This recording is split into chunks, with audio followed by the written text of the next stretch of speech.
ரிஷபராசி ஆவணி மாத பலன்கள்.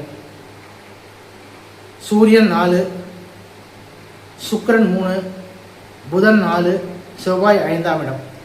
அற்புதமான வாய்ப்புகள் கிட்டும், மரியாதை கூடும், புதிய பொறுப்புகள் வரும், நம்பிக்கையை காப்பாற்றுவீங்க, சந்தோஷம் மற்றும் சுப நிகழ்ச்சிகளை பங்கேற்பீங்க.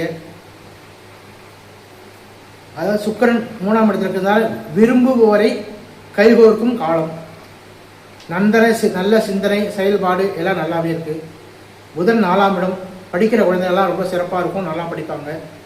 நல்ல சிந்தனை செயல்பாடுகள்லாம் ரொம்ப சிறப்பாகவே இருக்கும். இதில் 4ஆம் இடம் சூரியன் கேது, வண்டியில் போகும்போது கொஞ்சம் கவனமாக இருக்கணும், அவ்வளோதான். எதுதான் எப்படி இருந்தாலும் குரு 2ஆம் இடத்துல இருக்குது, ரொம்ப சிறப்பாகவே இருக்கிறதுனால எல்லா இதுலேயும் வெற்றியே கிட்டும், எந்த விதத்துலேயும் தாழ்ந்து போக மாட்டீங்க, சிறப்பான பலன்களாகவே நடக்கும்.